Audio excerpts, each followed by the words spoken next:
Hello मेरे दोस्तों, मैं राहुल और स्वागत है आप लोगों का आपके अपने यूट्यूब चैनल आर के सेंटर पे। दोस्तों आज के वीडियो में हम लोग जाने वाले हैं सेमेस्टर 1 के अंतर्गत आने वाले अंडरस्टैंडिंग इंडिया बीएससी 1 के मोस्ट इंपॉर्टेंट क्वेश्चन को। दोस्तों अगर इसके पहले आप लोग अंडरस्टैंडिंग इंडिया के और VBI क्वेश्चन नहीं देखे होंगे तो उसका लिंक जो है दोस्तों आपको डिस्क्रिप्शन बॉक्स में मिलेगा। वहाँ से आप लोग सारे क्वेश्चन को एक एक करके आराम से जा करके देख सकते हैं। वहाँ पे आपको प्लेलिस्ट का लिंक मिल जाएगा, अंडरस्टैंडिंग इंडिया का प्लेलिस्ट मिलेगा, वहाँ से आप लोग सारे VBI क्वेश्चन को देख सकते हैं। ठीक है, उसके साथ साथ दोस्तों आज जो क्वेश्चन आपको बताया जाने वाला है उसका भी PDF आपको मिलने वाला है। और उसका PDF कहाँ मिलेगा तो डिस्क्रिप्शन बॉक्स में जो है व्हाट्सअप ग्रुप का लिंक रहेगा, वहाँ से आप लोग व्हाट्सअप ग्रुप में ज्वाइन हो जाए, क्योंकि PDF जो है सारा का सारा PDF जो है ठीक है आपको व्हाट्सअप ग्रुप में ही मिलेगा। ठीक है, तो जल्द से जल्द आप लोग क्या करें, व्हाट्सअप ग्रुप में ज्वाइन हो जाए। ठीक है, तो देखिए दोस्तों आज का जो क्वेश्चन होने वाला हम लोगों का क्वेश्चन है कि भारतीय स्वतंत्रता संग्राम में सुभाष चंद्र बोस के योगदान का मूल्यांकन करें। क्वेश्चन क्या है, भारतीय स्वतंत्रता संग्राम में जो है ना सुभाष चंद्र बोस का क्या योगदान था उसका मूल्यांकन करना है। इसके पिछले वाले वीडियोस में हम लोगों ने भारतीय स्वतंत्रता संग्राम में महात्मा गांधी के योगदान के बारे में जाना था। ठीक है, तो आज हम लोग जानते हैं दोस्तों कि आखिर भारतीय स्वतंत्रता संग्राम में जो हुआ था, आज़ादी का जो संग्राम हुआ था, उसमें सुभाष चंद्र बोस जो है ना किस प्रकार से अपना भूमिका निभाए थे, किस प्रकार से अपना योगदान दिए थे। ठीक है, तो चलिए सबसे पहले हम लोग थोड़ा सा सुभाष चंद्र बोस के बारे में जान लेते हैं, और आप लोग थोड़ा बहुत सुभाष चंद्र बोस के बारे में जानते भी होंगे। ठीक है, देखिए अगर हम लोग बात करें सुभाष चंद्र बोस के बारे में, सुभाष चंद्र बोस के बारे में, ठीक है, तो वो जो थे ने हमारे देश के एक महान और साहसी क्या थे, स्वतंत्रता सेनानी थे। कौन, सुभाष चंद्र बोस। ठीक है, हम लोग को स्टार्टिंग करना है भूमिका से। भूमिका में वो लिखेंगे कि सुभाष चंद्र बोस हमारे देश के महान एवं साहसी स्वतंत्रता सेनानी थे। उन्होंने क्या किया, उन्होंने अपना नाम जो है ना, उन्होंने अपना नाम अपनी वीरता और बहादुरी से इतिहास के पन्नों में अमर कर दिया। लोग जो है उनको उनकी वीरता और बहादुरी से इतिहास के पन्नों में जानते हैं। ठीक है, आगे बताया जाता है दोस्तों कि नेताजी सुभाष चंद्र बोस का जन्म 23 जनवरी 1897 को कटक उड़ीसा में हुआ था। अगर इनके जन्म की बात करें दोस्तों तो इनका जन्म कब हुआ था, 23 जनवरी 1897 ईस्वी को जो है ना इनका जन्म हुआ था। और कहाँ हुआ था, तो उड़ीसा के कटक में हुआ था। कहाँ पे, उड़ीसा के कटक में हुआ था। दोस्तों ये क्वेश्चन जो है आपको MCQ में भी पूछ सकता है, तो आप लोगों को बिल्कुल घबराने की जरूरत नहीं है। ठीक है, आगे देखिए, यहाँ तक हम लोग इसके भूमिका को समझ गए। अब हम लोग क्या करेंगे, अब जो है ना हम लोग आगे समझते। देखिए बताया जाता है कि सुभाष चंद्र बोस भारत के स्वतंत्रता संग्राम के अग्रणी तथा सबसे बड़ा नेता थे। अगर हम लोग भारतीय स्वतंत्रता संग्राम की बात करें ना, तो सुभाष चंद्र बोस जो थे भारत के स्वतंत्रता संग्राम के अग्रणी और सबसे बड़े नेता थे। कौन, सुभाष चंद्र बोस। बताया जाता है कि द्वितीय विश्व युद्ध के दौरान अंग्रेजों के खिलाफ लड़ने के लिए उन्होंने जापान के सहयोग से आज़ाद हिंद फौज का गठन किया था। ठीक है, उन्होंने क्या किया था, द्वितीय विश्व युद्ध के दौरान अंग्रेजों से लड़ने के लिए जो है ना वो क्या किए थे, जापान के सहयोग से जो है आज़ाद हिंद फौज का गठन किए थे। कौन, सुभाष चंद्र बोस ने क्या किया था, आज़ाद हिंद फौज का गठन किया था। और उस समय जो है ना उनके द्वारा कुछ नारा दिया गया था, कुछ नारे दिए गए थे, जैसे कि जय हिंद का नारा जो है सुभाष चंद्र बोस ने दिया था। उसके साथ साथ जय हिंद का जो नारा सुभाष चंद्र बोस ने दिया था वो राष्ट्रीय नारा बन गया था। भारत का क्या बन गया, राष्ट्रीय नारा के रूप में माना जाता है। उसके साथ साथ देखिए उन्होंने ये बोला था कि तुम मुझे खून दो और मैं तुझे आज़ादी दूंगा। ठीक है, उन्होंने क्या बोला था, ये नारा दिया था कि तुम मुझे खून दो मैं तुम्हें आज़ादी दूंगा। ठीक है, ये भी नारा जो है ना आज बच्चे के जबान पे जो है उनका नारा गूंजता है। ठीक है, आज जो है अगर आज की बात करें तो आज जो है भारतवासी जो है ना उन्हें नेताजी के रूप में मानते हैं। नेताजी के रूप में जो है ना उनको उनकी बातें करते हैं। ठीक है, किनके, सुभाष चंद्र बोस के बारे में। ठीक है, तो इस प्रकार से हम लोगों को भूमिका में क्लियर कर देना दोस्तों। अब हम लोग आते हैं कि सुभाष चंद्र बोस का जो है भारतीय स्वतंत्रता संग्राम में किस प्रकार का योगदान रहा था। ठीक है, तो इसको हम लोग डिटेल से समझते हैं। तो किस प्रकार से आपको लिखना है, तो देखिए लिखना इस प्रकार से है कि भारतीय स्वतंत्रता संग्राम में सुभाष चंद्र बोस का योगदान अनुपम और अद्भुत रहा है। अगर हम लोग भारतीय स्वतंत्रता संग्राम में बात करें तो सुभाष चंद्र बोस का ये योगदान जो है ना वो बड़ा अग्रणीय रहा है। ठीक है, वो सबसे आगे थे और अद्भुत रहे थे। ठीक है, उनका योगदान कैसा था, अद्भुत रहा था। ठीक है, बताया जाता है कि वे एक ऐसे नेता थे जिन्होंने अपने जीवन को देश की आज़ादी के लिए समर्पित कर दिया। बताया जाता है कि वे एक ऐसे नेता थे, सुभाष चंद्र बोस जो हैं वो एक ऐसे नेता थे ना जो क्या किए, अपने जीवन को अपने जीवन को बिना सोचे समझे आज़ादी के लिए समर्पित कर दिया। किसने? सुभाष चंद्र बोस ने। देखिए बताया जाता है कि वे अहिंसा के मार्ग के बजाय हिंसा के माध्यम से ब्रिटिश शासन को अंत करने के पक्षधर थे। और बात करें हम लोग सुभाष चंद्र बोस के, तो वो महात्मा गांधी के जैसे नहीं थे। महात्मा गांधी ने क्या किया था? अहिंसा के पक्ष पे चल रहे थे वो, ठीक है। वो सोच रहे थे कि अहिंसा के बल पे हम क्या करेंगे, भारत को आज़ादी दिलाएंगे। लेकिन सुभाष चंद्र बोस जो थे वो अहिंसा के खिलाफ थे, ठीक है। वो सीधा मानते थे कि हिंसा करके ही क्या किया जा सकता है, आज़ादी को प्राप्त किया जा सकता है। बताया जाता है कि अपनी मातृभूमि की आज़ादी के आंदोलन में उन्हें 11 बार जेल जाना पड़ा। वो जो है अपनी मातृभूमि की लड़ाई के लिए, अपनी मातृभूमि की आज़ादी के लिए जो है ना, उन्हें 11 बार जेल जाना पड़ा था। किनको? सुभाष चंद्र बोस को। लेकिन वह कभी भी नहीं थके और ना कभी निराश हुए, ठीक है। 11 बार जेल जाने के बाद भी वो कभी थके नहीं और कभी भी निराश नहीं हुए थे कि मैं जेल गया, ऐसे हुआ, ये हुआ। वो कभी भी निराश नहीं हुए और हमेशा जो है अपने जीवन को जो है भारत के आज़ादी के लिए सौंप दिया। किसने? सुभाष चंद्र बोस ने, ठीक है। आगे देखिए अगला पॉइंट बताया जाता है कि सुभाष चंद्र बोस भारत के स्वतंत्रता संग्राम के महान नेता थे। अगर सुभाष चंद्र बोस की बात करें तो ये जो थे हमारे स्वतंत्रता संग्राम के महान नेता थे, ठीक है, जिन्होंने अंग्रेजों के खिलाफ लड़ने के लिए आज़ाद हिंद फौज का गठन किया था। जिन्होंने क्या किया था? अंग्रेजों के खिलाफ लड़ने के लिए आज़ाद हिंद फौज का जो है ना गठन किया था। उनका जन्म की बात करें तो उनका जन्म मैंने आपको बताया था कि 23 जनवरी 1897 ईस्वी को हुआ था। कब हुआ था? 23 जनवरी 1897 ईस्वी को उड़ीसा के कटक में हुआ था। कहाँ पे? उड़ीसा के कटक में हुआ था। उस समय क्या था? उसके बाद बताया जाता है कि उन्होंने भारतीय प्रशासनिक सेवा की परीक्षा पास करने के बाद भी, उन्होंने जो है ना आईएएस का परीक्षा पास किया था, उसके बाद भी जो है ना वो क्या किए?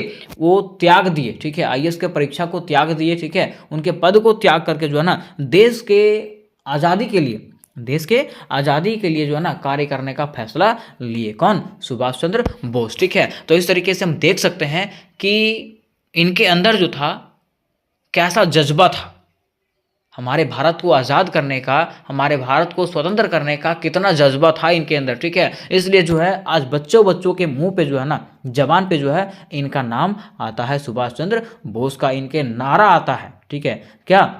जैसे होता है ना कि तुम मुझे खून दो, मैं तुम्हें आज़ादी दूंगा, ठीक है। और ये सब जो नारा है ना बच्चे के क्या है, जबान पे गूंजता रहता है, ठीक है। आगे देखिए बताया जाता है कि द्वितीय विश्व युद्ध के दौरान जिसमें द्वितीय विश्व युद्ध चल रहा था, उसके दौरान जो है उसने क्या किया था? वह भारत से जर्मनी चले गए थे। वे कहाँ चले गए थे? भारत से जर्मनी चले गए थे। आखिर जर्मनी क्यों गए थे? तो जर्मनी जो है ना गए थे, हिटलर से 2 साल का सैन्य परीक्षण लिया, ठीक है। वहाँ जा करके उन्होंने क्या किया? हिटलर से जो है 2 सालों तक जो है सैन्य प्रशिक्षण लिया, सेना के बारे में सीखा कि सेना कैसे चलाया जाएगा, ठीक है। उसके बाद सुभाष चंद्र बोस ने क्या किया? जर्मनी, इटली और जापान के सैनिक प्रशिक्षण के मदद से जो है ना भारतीय निवासियों और युद्ध के कैदियों को जो है प्रशिक्षित करके अपनी आज़ाद हिंद फौज का गठन किया, ठीक है। वहाँ पे इसलिए गए थे ताकि उनकी मदद से वो क्या कर सके? अपने भारत में जो है आज़ाद हिंद फौज का गठन कर सका, जिसको हम लोग भारतीय राष्ट्रीय सेना भी कहते हैं, ठीक है। तो क्वेश्चन इस प्रकार से भी आता है, ठीक है, कि भारतीय राष्ट्रीय सेना क्या था उसके बारे में बताएं, ठीक है। तो यहीं पे जो है सुभाष चंद्र बोस के द्वारा ही आज़ाद हिंद फौज का गठन किया गया था, जिसको हम लोग भारतीय राष्ट्रीय सेना का नाम से जानते हैं। आगे देखिए बताया गया है कि उन्होंने जय हिंद का नारा दिया। उन्होंने क्या किया? जय हिंद का नारा दिया, जो आज भी बच्चे के जुबान पर रहता है, ठीक है। उन्होंने क्या किया था? जय हिंद का नारा दिया था, जो आज भी बच्चे के जुबान पर रहता है, ठीक है। उसके साथ साथ उसने ये नारा दिया था उन्होंने कि तुम मुझे खून दो, मैं तुम्हें आज़ादी दूंगा, ठीक है। यह सुभाष चंद्र बोस का जो है ना वो नारा है। किसका नारा है? सुभाष चंद्र बोस का नारा है, ठीक है, जो विश्वविख्यात है, विश्व भर में ये जाना जाता है, ठीक है। देखिए बताया जाता है कि भारतवासी जो है उन्हें नेताजी के नाम से संबोधित करते हैं। जितने भी भारतवासी हैं, जितने भी भारत के लोग हैं, भारत प्रेमी हैं ना, उन लोग जो है नेताजी को जो है किसके नाम से जानते हैं? मतलब नेताजी के नाम से जानते हैं, सुभाष चंद्र बोस को, ठीक है। तो यहाँ तक क्लियर हो गया आपका। अब हम लोग देखिए आगे बताया जाता है कि वे एक ऐसे वीर थे। अगर हम लोग सुभाष चंद्र बोस की बात करें दोस्तों तो बताया गया है कि वे एक ऐसे वीर और विश्वासी नेता थे जिन्होंने अपने लक्ष्य के लिए किसी भी बलिदान से पीछे नहीं हटा। ठीक है, वो अपने लक्ष्य को प्राप्त करने के लिए मीन्स भारत को आज़ाद करने के लिए जो है ना कभी भी पीछे नहीं हटा था, चाहे कुछ भी क्यों ना हो जाए। ठीक है, बताया गया है कि उनकी मृत्यु के बारे में अभी तक कोई स्पष्टता नहीं है। ठीक है, उनके मृत्यु के बारे में अभी कोई स्पष्ट तरीके से कोई कुछ बताए नहीं है, लेकिन आमतौर पर ऐसा माना जाता है कि वे 1945 में एक हवाई दुर्घटना में मारे गए थे। लेकिन आमतौर पर ऐसा देखा जाता है, ऐसा बताया गया है, बार बार जांच करने के बाद भी ऐसा पता लगाया गया है कि वे जो है ना 1945 में एक हवाई दुर्घटना में मारे गए थे। कौन? सुभाष चंद्र बोस। ठीक है, अब देखिए थोड़ा सा ये यहाँ तक तो हम लोग जान गए कि कैसे वो अपने स्वतंत्रता संग्राम में जो है महत्वपूर्ण भूमिका निभाए। ठीक है, अब कुछ महत्वपूर्ण बिंदुओं को जो है ना हम लोग देख लेते हैं कि किस प्रकार से इन्होंने योगदान दिया था। जो ऊपर में हम लोग क्वेश्चन जाने उसी के अनुसार से यहाँ पे हम लोग जानते हैं। ठीक है, देखिए पहला पॉइंट बताया गया कि सुभाष चंद्र बोस ने भारतीय प्रशासनिक सेवा IAS का परीक्षा जो है उत्तीर्ण किया था, मतलब वो पास किया था। IAS का परीक्षा जो है पास किया था, उसके बावजूद भी जो है अपने देश की आज़ादी के लिए लड़ने के लिए उन्होंने क्या किया था, ये पद को छोड़ दिया था। किन्होंने? सुभाष चंद्र बोस ने। ठीक है, फिर देखिए दूसरा पॉइंट बताया गया है कि वे भारतीय राष्ट्रीय कांग्रेस के अध्यक्ष भी रहे थे। वे जो है ना भारतीय राष्ट्रीय कांग्रेस के क्या थे, अध्यक्ष भी थे। लेकिन बाद में जो है उन्होंने अपना अलग पार्टी फॉरवर्ड ब्लॉक का स्थापना की। लेकिन बाद में क्या किया, उन्होंने अपना अलग पार्टी का निर्माण किया जिसका नाम क्या था, फॉरवर्ड ब्लॉक था। क्या था? Forward block. फिर देखिए बताया जाता है कि वे भारत से गुप्त रूप से बाहर निकले। ठीक है, वे क्या किए, भारत से जो ना छिप के जो है बाहर निकले और कहाँ चले गए, जर्मनी चले गए। रूस और जापान से मिलकर के जो है ना ब्रिटिश विरोधी मोर्चा बनाने का प्रयास किया, मतलब अंग्रेजों के खिलाफ जो है युद्ध लड़ने का फैसला लिया। ठीक है, और वहां से जो है एक सेना का संगठन, एक टुकड़े को लेकर के भारत आए थे। ठीक है, उसके बाद क्या किया, उन्होंने जो है ना आज़ाद हिंद फौज का स्थापना किया। किसने? सुभाष चंद्र बोस ने जो है वहां से आने के बाद आज़ाद हिंद फौज का स्थापना किया था। बताया जाता है कि उनके नेतृत्व में जो है आज़ाद हिंद फौज ने पूर्वोत्तर भारत में ब्रिटिश सेना के खिलाफ जो है लड़ाई लड़ी और कुछ हिस्सों पर कब्जा भी किया। ठीक है, उनके कार्यकाल में क्या हुआ कि उनका जो सेना था आज़ाद हिंद फौज जो था उसके मतलब वो क्या किया, ब्रिटिश के सेनाओं से युद्ध लड़ा। ठीक है, और उससे कुछ हिस्सों का कब्जा भी कर लिया। किसने? आज़ाद हिंद फौज ने। ठीक है, आगे बताया जाता है कि वे अपने देशवासियों को आज़ादी के लिए लड़ने का नारा देते रहे। ठीक है, वे जो है ना हमेशा जो है अपने देशवासियों को जो है ना आज़ादी के लिए लड़ने का उत्तेजना देते रहे। ठीक है, कि आप क्या कीजिए, हमेशा मतलब अंग्रेजों का विरोध कीजिए। ठीक है, उसके खिलाफ प्रदर्शन कीजिए, है ना। उनका प्रसिद्ध नारा था कि तुम मुझे खून दो मैं तुम्हें आज़ादी दूंगा। वो जो है ना उनका एक प्रसिद्ध नारा था कि तुम मुझे खून दो और मैं तुम्हें आज़ादी दूंगा। ठीक है, फिर देखिए बताया जाता है कि वे एक वीर और विश्वासी नेता थे। अगर उनके बारे में बात करें तो वे जो है ना एक वीर और विश्वासी नेता थे जिन्होंने अपने लक्ष्य के लिए जो है ना किसी भी बलिदान से पीछे नहीं हटा। ठीक है, जिन्होंने कभी भी पीछे मुड़ करके नहीं देखा था। उनकी मृत्यु के बारे में अभी तक कोई स्पष्टता नहीं है। ठीक है, और बताया जाता है कि उनका मृत्यु जो है ना एक विमान दुर्घटना में हुआ था। और कब हुआ था? 18 अगस्त 1945 को जो है हवाई दुर्घटना में उनका मृत्यु हो गया था। ठीक है, तो यहाँ तक हम लोग सब कुछ क्लियर कर लिए। अब हम लोग जानते हैं दोस्तों कि इसका निष्कर्ष, क्योंकि देखिए कोई भी क्वेश्चन लिखते हैं ना, क्वेश्चन के अंत में जो ना निष्कर्ष लिखना मोस्ट इंपॉर्टेंट होता है। ठीक है, तो निष्कर्ष में किस प्रकार से लिखेंगे, तो जो आपको ऊपर में समझ में आता है ना वही आपको क्या करना है, निष्कर्ष में लिखना है। तो किस प्रकार से लिखना है, देखिए बताया जाता है कि नेताजी सुभाष चंद्र बोस का साहसीय कार्य आज भी लाखों युवाओं के देश के लिए जो है ना कुछ कर गुजरने के लिए प्रेरित करता है। ठीक है, बताया जाता है कि नेताजी सुभाष चंद्र बोस जो कार्य किए भारत की आज़ादी के लिए, ठीक है, वो चीज़ देख करके आज भी भारतीय युवा जो है ना देश के लिए कुछ कर गुजरने के लिए प्रेरित हो जाते हैं। कौन? भारतीय युवा। ठीक है, उन्होंने अपने जीवन में बहुत संघर्ष किए लेकिन कभी निराश नहीं हुए। बताया जाता है कि वो जो है ना भारत की आज़ादी के लिए जो है जब लड़ रहे थे ना तो 11 बार जेल गए थे। कितना बार? 11 बार जेल गए थे, लेकिन कभी भी निराश नहीं हुए थे। कौन?